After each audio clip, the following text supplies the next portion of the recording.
ऐसे पात्र जो रामायण और महाभारत दोनों में दिखाई दिए। परशुराम। रामायण में शिव धनुष टूटने पर वे क्रोधित होकर श्री राम से मिलते हैं, फिर उन्हें पहचान कर शांत होते हैं। महाभारत में परशुराम भीष्म और कर्ण के गुरु थे। उन्होंने दोनों को दिव्यास्त्रों का ज्ञान दिया था। यह भी कहा जाता है कि श्री कृष्ण को सुदर्शन चक्र परशुराम जी ने ही सौंपा था।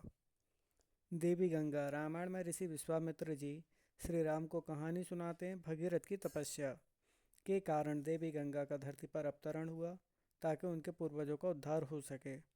महाभारत में गंगा भीष्म देवव्रत की माता थी। वे राजा शांतनु से विवाह करती हैं और 8 पुत्रों को जन्म देती हैं।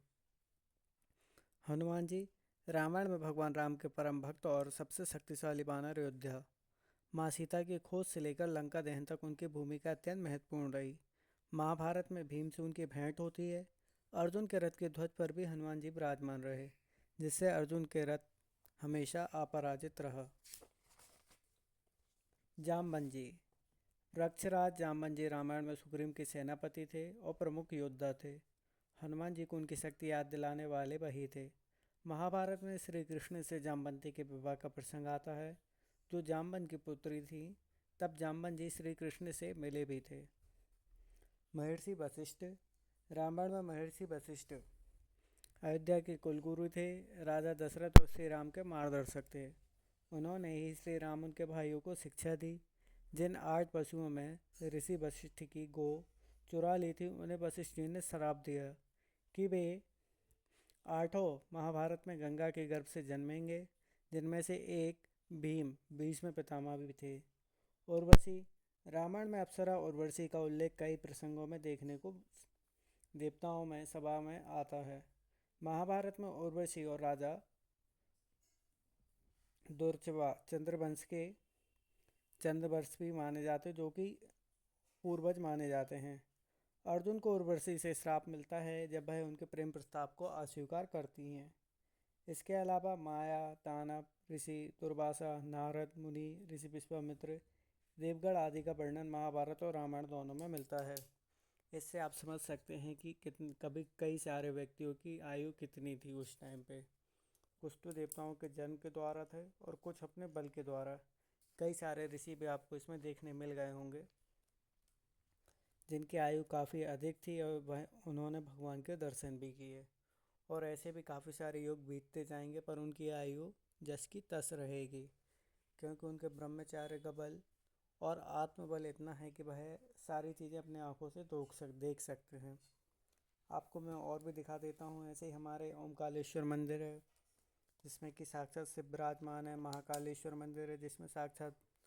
और अगर आपका मन होता है कि भगवान को आपको देखना हो, तो इनके कई सारे आपको तीर्थ स्थान भी देखने को मिल जाएंगे आज के समय में भी। माँ गंगा आपको यूपी प्रयागराज में देखने को मिल जाएंगी। अयोध्या यूपी राम भगवान का मंदिर है। द्वारकाधीश, वृंदावन, मथुरा, ये श्री कृष्ण की भूमि है, जन्मभूमि है। ऐसे ही आपको किष्किंधा, जो कि साउथ में देखने को मिलता है, उधर आपको हनुमान जी अंजना पर्वत देखने को मिल जाएगा। ऐसे हमारे कई सारे तीर्थ स्थल अभी भी मौजूद हैं, जिसमें कि आपको भगवान के दर्शन और उनके पद चिन्ह देखने को मिल सकते हैं। बस आपको देखना है कि आप किस प्रकार से अपने आप को एक्सप्लोर कर पाते हैं अपनी सनातन संस्कृति को जानने के लिए। राम सेतु, इसके ऊपर अभी मूवी भी बन चुकी है। कई सारे हमारे तीर्थ स्थल ऐसे हैं। रामायण, कुछ जगह तो रावण की पूजा भी होती है। परशुराम जयंती, परशुराम, आपको ऐसे कई सारे स्थान देखने को मिलेंगे और आपको इस पर रिसर्च करनी पड़ेगी, तो आपको काफ़ी सारी चीज़ें देखने को और सुनने को भी मिल सकती है। अगर आपके घर वाले जानकार हैं, जानते हैं, तो वह आपको इस चीज़ का ज्ञान देंगे। और आपने अगर टीवी सीरियल भी देखते तो भी आपको ये बात देखने को मिल जाती कि कितने सारे व्यक्ति जो रामायण में थे, वही आपको महाभारत में देखने को मिले। बल्कि रामायण महाभारत से काफ़ी सालों पहले हुई थी, जिसे हम त्रेता युग कहते हैं, और महाभारत द्वापर युग में हुई थी। द्वापर युग में श्री कृष्ण ने जन्म लिया था और त्रेता युग में भगवान राम ने, मर्यादा पुरुषोत्तम श्री राम ने। ऐसी ही जानकारी मैं आपको लाता रहूँगा। अगर आपको मेरी जानकारी अच्छी लगती है तो चैनल को लाइक करें, सब्सक्राइब करें, शेयर करें। और कोई भी डिफ़िकल्टी हो या कोई भी आपको जानकारी चाहिए, तो आप कमेंट के माध्यम से मुझसे पूछ सकते हैं। धन्यवाद।